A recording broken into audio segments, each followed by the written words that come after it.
It's time for me to write. In fact, it's been prescribed with deaths of fallen angels who wouldn't stand for labels such as colored, coon, and nigger. These fallen angels who should be our heroes, except we're stuck in a generation where nobody knows our history, and where people believe that only hip-hop martyrs who came from the ghetto are our only heroes. Somehow we've managed to place Biggie, Pac, and E somewhere above Marcus Garvey, and how many of us can't recite Dr. King's speech but quote Snoop as if our new profession was to teach? If only they knew the only way to reach the masses is when you blend the present with the past to create a future that we could all have a part in. I know Rosa, Coretta, Malcolm, and Martin would roll in their grave if they knew that their great-grandkin did not even think to save the last bit of self-worth they fought and died for. Our rights we sold for glitz, glamour, and a mouthful of gold. Dare to be bold, so we up it to platinum. Miseducation and bling, bling. We sold you knowledge for some diamonds and rings. Miseducation and bling, bling. We lost ourselves inside material things. Miseducation and bling, bling. Where have you been? We need you now more than ever, ever. Miseducation and bling, bling. Please come back soon because we need to get together. I have been fueled by the rage of slaves who chose not to be slaves, who urged me to ride the waves of intellectuality, even though it's almost 400 years and we are still in slavery. They can't take my mind because free is what I was born to be. With parents like Eldridge Cleaver and Nina Simone, there's no surprise in why I wrote this poem. And if these names seem foreign, be ashamed, you should know them. My auntie Harriet told me not to believe in glass ceilings. They only trying to force you back underground. We above ground for a reason. It's our season to make a bigger impression than what was left in the past. Your Uncle Thurgood Marshall fought that Brown versus Board of Education vigorously, so you must take your education seriously. So every day I pick up a book, and in the words of Uncle Cook, a change is gonna come. Miseducation and bling, bling. We sold you knowledge for some diamonds and rings. Miseducation and bling, bling. We lost ourselves inside material things. Miseducation and bling, bling. Where have you been? We need you now more than ever, ever. Miseducation and bling, bling. Please come back soon because we need to get together.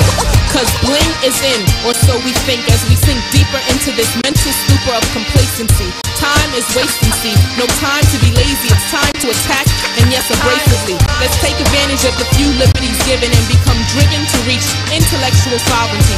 Solve the world's poverty, take off those rose-colored glasses, and while we're at it, take back the cure for AIDS from those imperialistic bastards.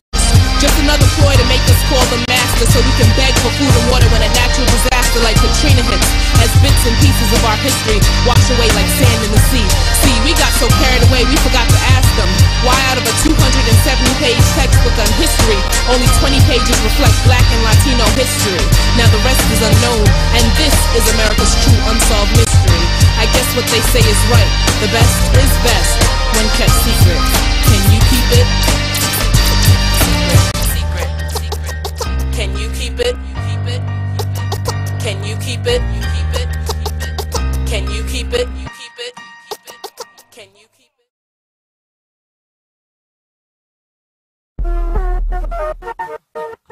I've long thought that there are basically two kinds of organizing. Organizing that understands storytelling to be at the center of what its strategy needs to be, and organizing that hasn't figured it out yet. How we think about our world really opens up our possibilities for action. What keeps these folks from feeling powerful and from acting effectively on that power?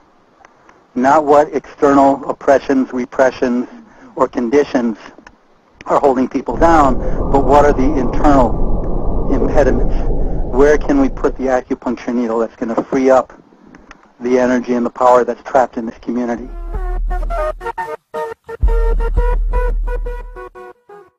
We're on the road in Detroit. Next, from Detroit. This is Mauricio Alexander coming to you live for the Middle East Crisis Committee and Art and Struggle here at the U.S. Social Forum Detroit 2010. We're here with what looks like to be about 15 to 20,000 marchers, all here for one movement, one cause. Another world is possible. Another U.S. is necessary.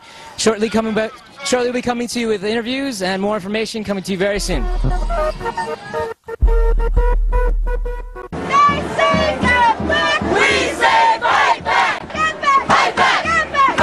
Everyone's energy here is really high. Tell us a little bit about what you're doing here in Detroit, what you hope to accomplish with the U.S. Social Forum. Well, there's a couple of groups that came with the Rebel Diaz Arts Collective. I'm the pastor of a church called San Romero de las Americas and youth, young adult ally for a group called the Urban Butterflies, and we do collaborative work with the Rebel Diaz Arts Collective. And we're here in solidarity with all the just causes in the world. We're here raising the chant, no human being is illegal, because to say that a human being is illegal is immoral, is unjust, and is definitely feeding the corporate America, and we're against that. This is Backbone Campaign's climate stabilization and ecological well-being image.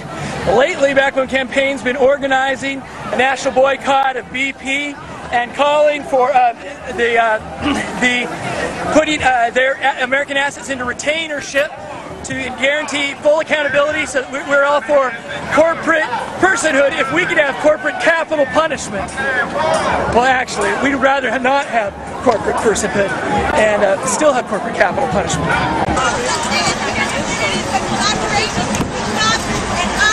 We have got to stop this. President Barack Obama, stop this now. We are joining everyone in Detroit to support the community to stop the injustices here in Detroit as well.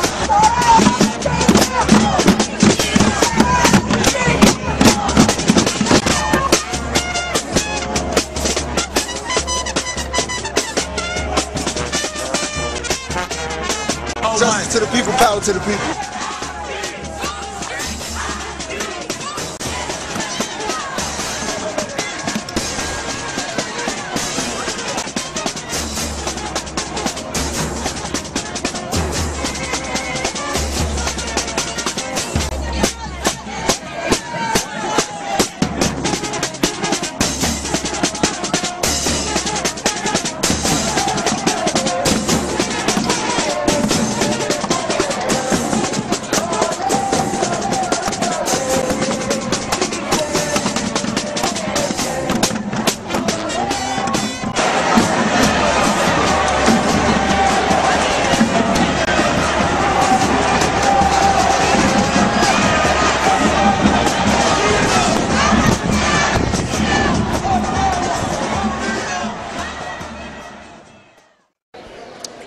It's really nice to see radical ideas being very relevant to such a mass gathering of people in the United States, which is such a rare thing, and I think really signifies kind of a return to social movement organizing by radical folks in general and anarchists in particular.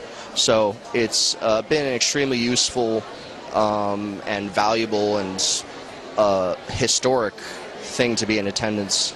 So. This is one of the pages of the program schedule. Basically, what they give you is the name of the workshop, the location, and the time. And if you want a more detailed description, you can go online to the Social Forum website, and they give you a paragraph or two and more information about the organizations doing it. They also tell you what organization is doing the workshop. And there have been some cancellations and some workshops moved, which is inevitable in such a huge gathering of people. I haven't had a huge issue with those things. Other folks have, had to wander around a bit. I got a little lost personally, just going between different sites in Detroit, but, it's been, Detroit folks have been extremely hospitable.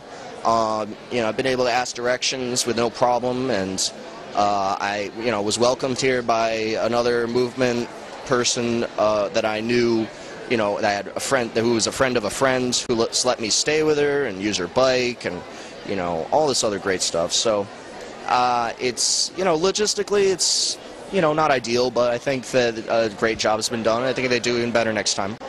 What's disappointing about the Social Forum, probably for the most part, is that they didn't include food to go along with registration.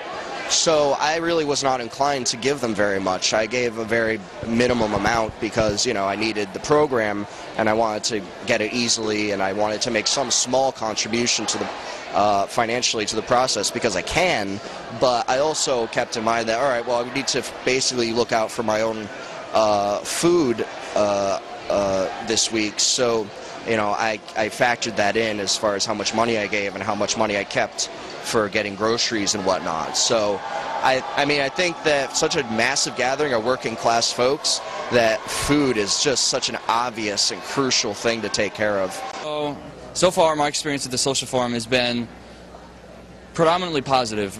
Most of the work that I've been doing has been organizing, doing some national organizing to defend public education and working in education struggles with other folks from around the country. So what I've actually been doing here at the Social Forum is going to all the different education, specifically education or student and youth related workshops to build for the fall actions.